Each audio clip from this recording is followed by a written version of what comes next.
What's up, guys? It's Patricia from tarantulaheaven.com. Right here we have Miss Spidey, who is in her little secret lair right now. I'm hoping she's gonna come out. If she does, it's gonna be back there on her log, or maybe she'll move around in there so you can see her. Hopefully you can see through that glass. And she's been in there for a while, which has been kind of frustrating for me because I have 3 water dishes in this enclosure right now because I am trying to let her choose her new water dish for her new enclosure, which I am very excited about doing a video about soon. But first, I need Spidey to pick her new water dish. I want to see which one she's going to like best. But anyway, speaking about enclosures, today I wanted to make a video about the bare minimum of supplies that you need for your tarantula. And this will be a video that is more geared towards the beginners and people who are maybe trying to, get started quickly while also not spending a ton of money on things that you don't need. One of the first, most important things is getting the enclosure. And I do highly suggest that you do some research on the type of tarantula you are going to get or want to get, because the enclosure is really, really important. It is very important that the enclosure is the right setup or arrangement for the tarantula in terms of how it's spaced vertically and horizontally. For example, Spidey is a ground dwelling tarantula. She's a Chilean rosehair. This means that she needs an enclosure that is more wide than tall, because if she were in a tall enclosure, she could really hurt herself because she is not meant to climb. However, there are other tarantulas that are called arboreal tarantulas, and these are the tarantulas that really enjoy climbing. They really do have the bodies for it, and they would actually probably be very bored or not fare very well in an enclosure like this. So you want to make sure that you know what type of enclosure that your tarantula needs. So you'll either find tarantula enclosures that are kind of like portrait or landscape like this. The next important thing about the enclosure is its size. Now, I'm not a great example of this. Spidey is a big tarantula, but she in no way needs a 10-gallon enclosure, so you do not have to go this big. I went this big because she actually uses the space because I usually have a bunch of things in there for her to play with. I'm sure you guys can see her little ping pong ball back there. I like to give her little things to do activities with. Not that she does them a whole lot, but I do think it's interesting every now and then when she does discover something new in her enclosure. So that's why she has so much space. The reason I'm getting her a new enclosure is because I'm actually downsizing a little bit. I still want her to have some space, but I realize that this enclosure is too big, especially in terms of the height.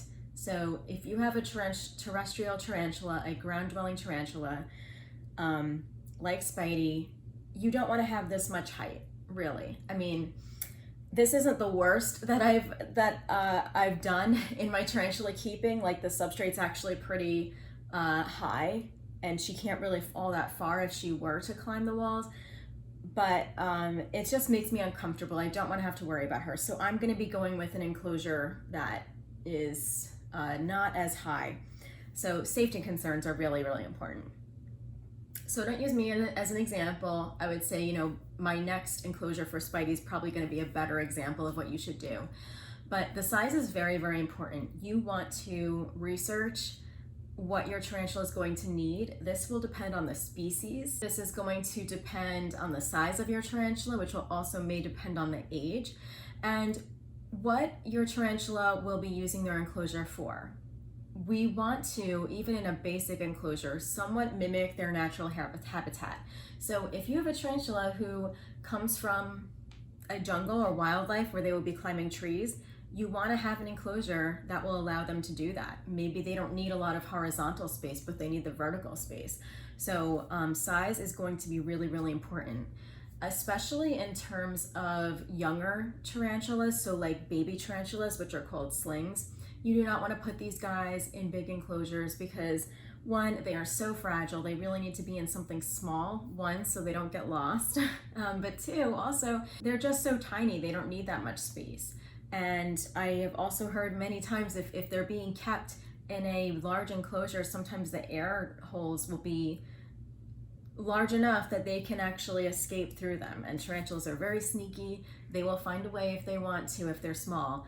So don't let that happen to you. You know, keep them small. With the baby slings, I have seen people keep them in like these little tiny condiment containers before, little deli cups, little Tupperwares, all sorts of really cute little enclosures. They don't have to even be anything special because your tarantula is going to outgrow them soon.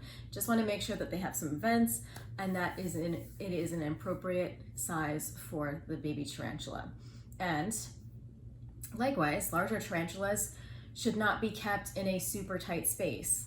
Like I said in the beginning, don't need something this big for most tarantulas, but you want to make sure that what you are getting is the appropriate size so that your tarantula will not be bored, not able to move or molt or hunt if you're trying to mimic the environment with the feedings. So you want to give your tarantula definitely some space for like some decor, a water dish, and things like that. Another very, very important thing to keep in mind in terms of the enclosure is, how does this thing close? And I don't think that this is something that tarantula keepers, especially the first time tarantula keepers, think of in the beginning, because you just get so excited that it's kind of like an afterthought. But you want to make sure that like you're thinking through, if I get this enclosure, how is the spider going to use the space? How am I going to set it up? And how am I going to do feedings, like spot cleanings? If I want to handle the tarantula, you know, how do I want this to work? So definitely think of like a locking mechanism or a lid that works for you and makes you feel comfortable. You know, it's really hard. It's unfortunate when you have like arranged the tank in this really cool way and then realize, oh wait, but the door or the latch is over there where I've set everything up. And so I would also really recommend that not only that you have a lid, but like some sort of locking mechanism, or like a lot of lids come with clips. If they don't come with clips, I have seen people have lids that they can just like put like a book on or something like that. I highly suggest that stuff. You may not think that your tarantula can get out, but I have heard of tarantulas sliding open their lids or lifting up their lids because they want to get out, in the cases that there was no sort of like locking mechanism. So don't underestimate your tarantula. Vents are also really important to make sure that they're the appropriate size, whether your vents are on the top like this lid or whether they're on the sides of the enclosure. Make sure that your tarantula can't get through them or even get like a leg stuck in there. Just make sure that they're the appropriate size for the tarantula, but you know, still able to let airflow go in.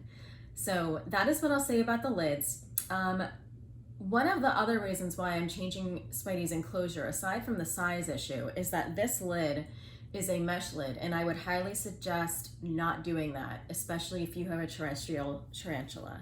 The reason being is that they can get their little feet stuck in there, and then you have a spider who's hanging by the ceiling and you have to save them.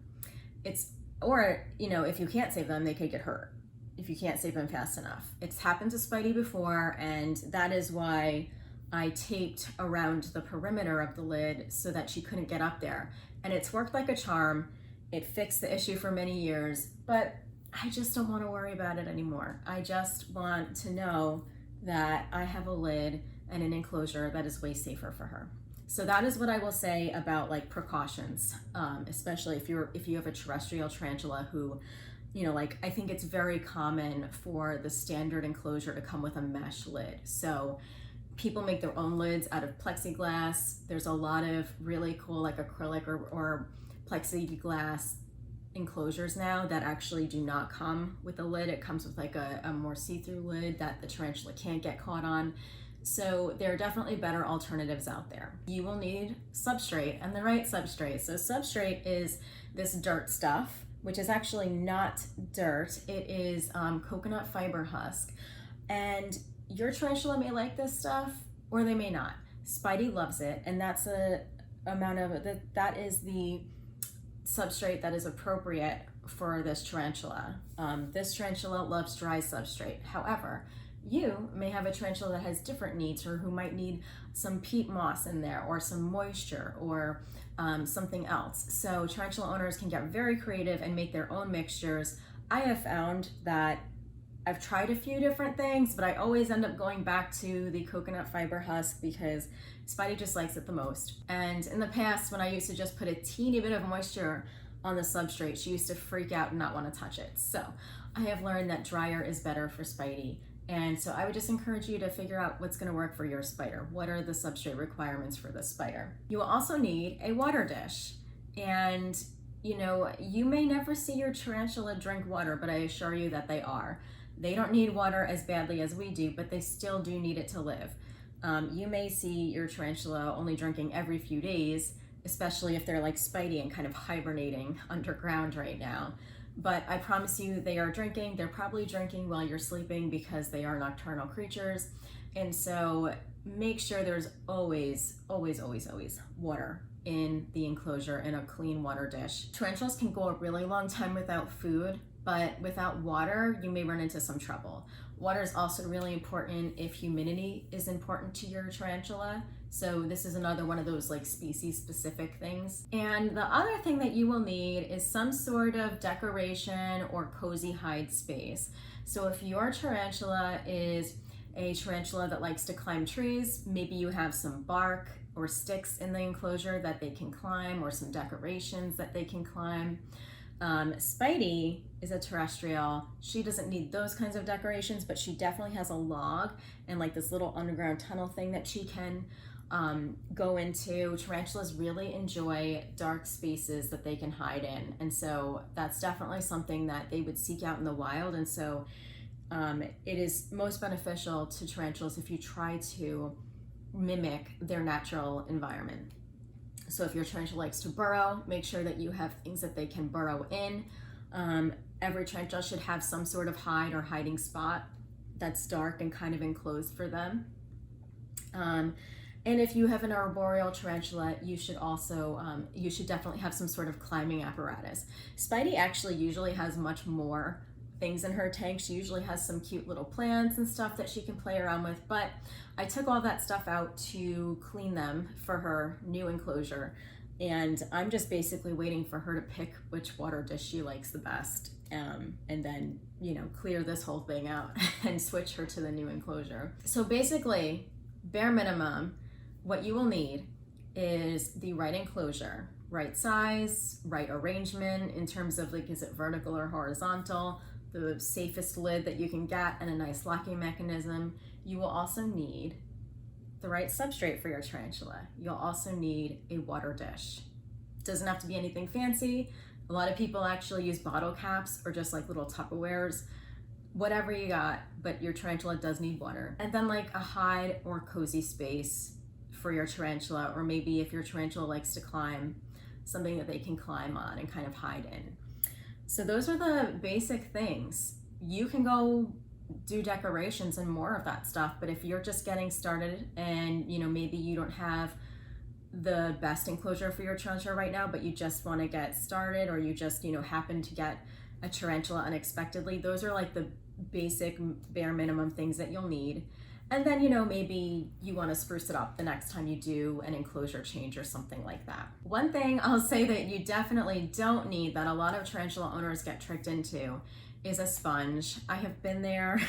When I bought this enclosure, when I first got Spidey, I got roped into buying a sponge for her water dish, and they don't need a sponge in their water dish. The sponge is actually very dangerous. It breeds a lot of bacteria in the enclosure, and the spiders don't need it. They can drink perfectly fine without it, and it's just better for them not to have it. So that's one thing you don't need to buy. Not that they're super expensive, but why buy something if you don't need it? And especially why buy something that your tarantula is going to be possibly harmed by. The other thing you do not need is a light. So tarantulas are not like lizards or other critters where like they need to have this heat lamp or like very bright light overhead. They don't need that. It's actually probably a bit dangerous for them to have it. I have heard some people like being able to regulate it regulate the temperature. But to me, I find it pretty risky. And tarantulas, one, they like being in the dark, so their eyesight sucks anyway, so why do they need to see? So it's kind of, you know, like going to be wasting your electricity. And in terms of the heat that maybe you might be relying on the light for, it's probably a lot safer just to keep the room that your tarantula is in a comfortable temperature, or at least the temperature that they need in their, you know, best natural environment, because you just don't want to take the risk of your tarantula getting burned by, you know, some sort of light or heating source. And you know, they really don't need the bright light. Tarantulas are actually quite comfortable in complete darkness, being like completely left alone. So that is, you know, two things you don't really need: a sponge and a light. But yeah, I hope you guys enjoyed this. If I left anything out, please let me know. These are, you know, kind of just the bare minimum things that I wish I had gone with. One, like a better enclosure, or at least a more appropriate enclosure, but also like I bought a bunch of stuff I didn't need, like sponges.